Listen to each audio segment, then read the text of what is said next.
Hi hello welcome to my YouTube channel Pulse Deo Tech. നമ്മൾ ഇന്ന് പറയാൻ പോകുന്ന കാര്യം, കുറച്ച് ആൾക്കാർക്ക് ഒരു തെറ്റിദ്ധാരണയുണ്ട്. നമ്മൾ റൈൽസ് ട്യൂബ് എന്ന് പറയും, അതായത് നമ്മൾ മൂക്കിൽ കൂടെ ട്യൂബ് ഇടുക എന്ന് പറയില്ലേ, ഈ മൂക്കിൽ കൂടെ ട്യൂബ് ഇടുന്നത് നമ്മൾ മരിക്കാറാകുന്നതിന് തൊട്ട് മുൻപാണ് എന്ന് തെറ്റിദ്ധാരണയുള്ള കുറച്ച് ആൾക്കാരുണ്ട്. നമ്മൾ അതിനെക്കുറിച്ചാണ് സംസാരിക്കുന്നത്.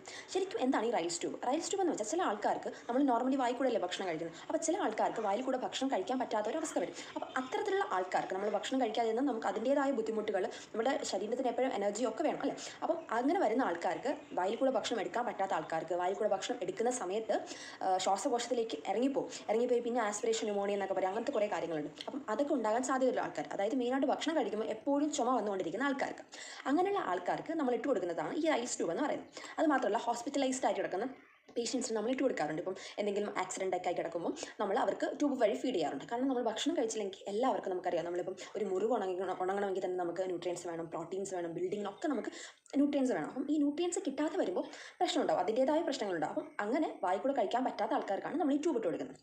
അത് നമ്മൾ ഓരോ അളവ് സൈസിലുള്ള ട്യൂബുണ്ട്, നമ്മൾ ആ സൈസൊക്കെ അനുസരിച്ചാണ് ഓരോ ആൾക്കാർക്ക് ഇട്ട് കൊടുക്കുന്നത്. റൈൽസ് ട്യൂബ് എന്ന് പറയുമ്പോൾ നമ്മൾ മൂക്കിൽ കൂടെ ഇട്ട് നമ്മുടെ വായിൽ കൂടെ വന്ന് ഫാരിങ്സ് വഴി നമ്മുടെ സ്റ്റൊമക്കിൽ വരെ എത്തും.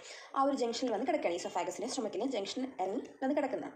അപ്പോൾ ഇതിന് കുറച്ച് കോംപ്ലിക്കേഷൻസ് ഉണ്ട്. നമ്മൾ ട്യൂബ് ഇടുന്ന സമയത്താണെങ്കിലും ചിലപ്പോൾ അത് ട്രക്കിലോട്ട്, അതായത് ശ്വാസകോശത്തിലോട്ട് കയറി പോകാൻ സാധ്യതയുണ്ട്. അപ്പം അങ്ങനെ ഉണ്ടെങ്കിൽ അതിൻ്റേതായ ശ്വാസം മുട്ടൽ, ആ ഒരു ബുദ്ധിമുട്ട് വരും.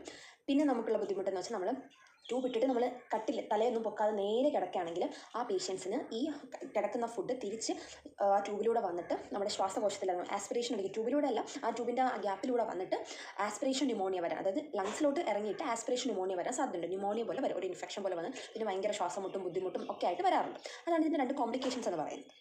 പിന്നെ പറയുന്നതെന്ന് വെച്ചാൽ, ശരിക്കും ഈ ഒരു കോംപ്ലിക്കേഷനെ ആസ്പിറേഷൻ ന്യൂമോണിയ അടിക്കാതിരിക്കാൻ വേണ്ടി നമുക്ക് ചെയ്യാൻ പറ്റുന്നത് പേഷ്യൻറ്റിൻ്റെ തല ഉയർത്തി വെക്കുക എന്നാണ്. അപ്പോൾ നമ്മൾ കട്ടിൽ കിടക്കുക ഇങ്ങനെ കിടക്കും ശരി, അപ്പം പേഷ്യൻ്റെ തല പൊങ്ങിയല്ലേ നിൽക്കുള്ളൂ. അപ്പോൾ നമുക്ക് അങ്ങനെ ഒരു കാര്യം ചെയ്യാം. പിന്നെ പറയുന്നത്, നമുക്ക് ആ ട്യൂബിലൂടെ എന്തൊക്കെ ഭക്ഷണങ്ങൾ കൊടുക്കാം. ഐഡിയലി നമ്മൾ പറയുമ്പോൾ നമുക്ക് എല്ലാ ഭക്ഷണവും കൊടുക്കാം, പക്ഷെ നമ്മൾ വെറും വെള്ളമായിട്ട് മാത്രമൊന്നും കൊടുക്കാതിരിക്കും. കാരണം വെള്ളമായിട്ട് കൊടുക്കുമ്പം അതിൻ്റേതായ ഒരു ഇറിറ്റേഷൻ ഉണ്ടാവും അവിടെ. അപ്പം കരിഞ്ഞാലി വെള്ളം, സാധാ വെള്ളം, പച്ചവെള്ളം പോലത്തെ അതൊന്നും കൊടുക്കാതിരിക്കാം. മെയിനായിട്ട് നമുക്ക് ജ്യൂസൊക്കെ അടിച്ച് കൊടുക്കാം. അപ്പോൾ നമ്മൾ കഴിക്കുന്ന ഭക്ഷണം, ഇപ്പോൾ രാവിലത്തെ ഭക്ഷണമാണെങ്കിൽ, ഇപ്പം നമ്മളിപ്പം എക്സാമ്പിൾ ദോശയൊക്കെ ഉണ്ടാക്കാൻ വിചാരിക്കാം. നമ്മൾ ആ ദോശയൊക്കെ നന്നായിട്ട് അടിച്ച്, നന്നായിട്ട്, അതായത് അതിൻ്റെ ആ ട്യൂബ് ബ്ലോക്ക് ആവാൻ പാടില്ല, ആ രീതിക്ക് അത്രയും നന്നായിട്ട് അടിച്ച് നമുക്ക് ആ ട്യൂബിലൂടെ കൊടുക്കാൻ പറ്റും.